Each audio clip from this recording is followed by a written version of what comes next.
In the assignment I picked, there were 2 articles that both had to deal with the speech center.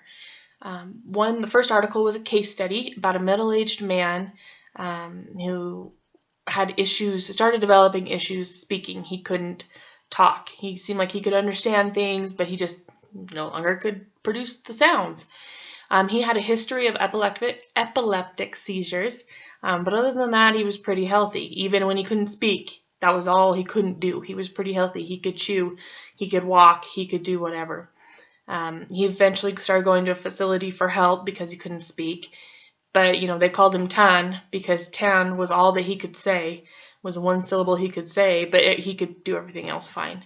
In a total of 21 years, this has progressed. It was a progressive disease, obviously, and he eventually lost both right limbs.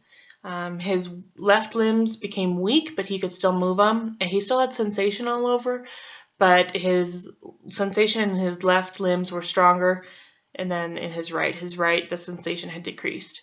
He also had difficulty swallowing, but he could chew easily. He could stick his tongue out, move it all around. It worked fine. So they distinguished that the difficulty with him speaking is actually from his larynx and his pharynx.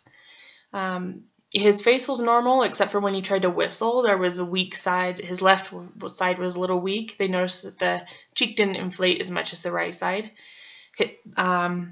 The only thing, like I said earlier, that he could say was the monosyllable tan. But he also, when he got really angry, muttered some phrase in French that was supposedly not a good phrase. And I'm not going to try and say it because, well, it's French.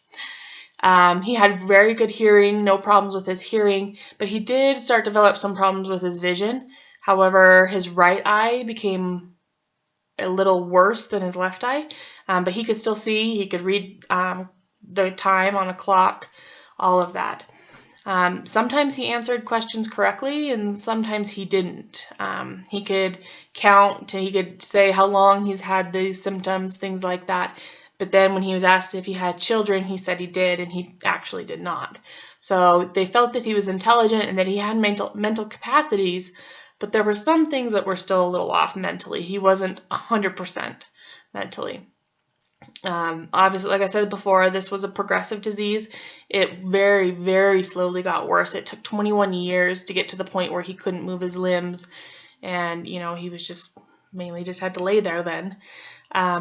The second article was about Paul Braca, who studied brain lesions. He was very cautious about this, though, because of phrenology, which they had discussed in an earlier lecture, the teacher did.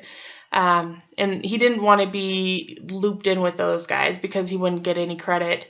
At that time, that was a bad thing to believe in. And so he wanted to be very cautious, have a lot of proof, and be very clear about his ideas. He did many studies over many times, over a large amount of time. And he found that the hemispheres are integrated together. So they're not just completely separate, you do one to one and it doesn't affect the other. No, they work together as a team. But he found that the mechanisms for speech is located for most people in the left frontal hemisphere. And so this means that he thought that your mental capacities for speech were actually more in the right side. And maybe I have a right-sided injury, who knows? But the actual mechanism, the actual getting your body to do the work that's involved in speech is located in the left frontal lobe. He thought, though, incorrectly, it turns out, that in left-handed individuals, that this mechanism, speech center, would be located in the right lobe, and then for right-handed individuals, it would be in the left lobe. Come to find out through further studies after him, they found out this isn't true for most people. Most people, no matter if you're left-handed or right-handed, it's in the left frontal lobe.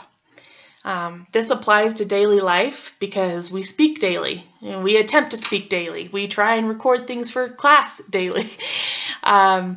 We have traumatic accidents that happen daily. I worked in an ER, and you would see tons of brain injuries that would come in from car crashes or falling and hitting your head or slipping in the tub, tons of things, or just spontaneous brain abnormalities that would happen, whether it be a stroke, whether it be a lesion that's growing, and eventually starts affecting them. So those things actually are discovered daily or happen daily. And it's very important to the people who suffer with these kind of things to know about them, to be able to help them. You have to know what you're helping. So you have to know what part of the brain is affected. What are ways to help that part of the brain? How is the other parts of the brain going to compensate? Can you help the other parts of the brain compensate to help reduce some daily functioning? All those things. So that's why it's really important to do this kind of research daily.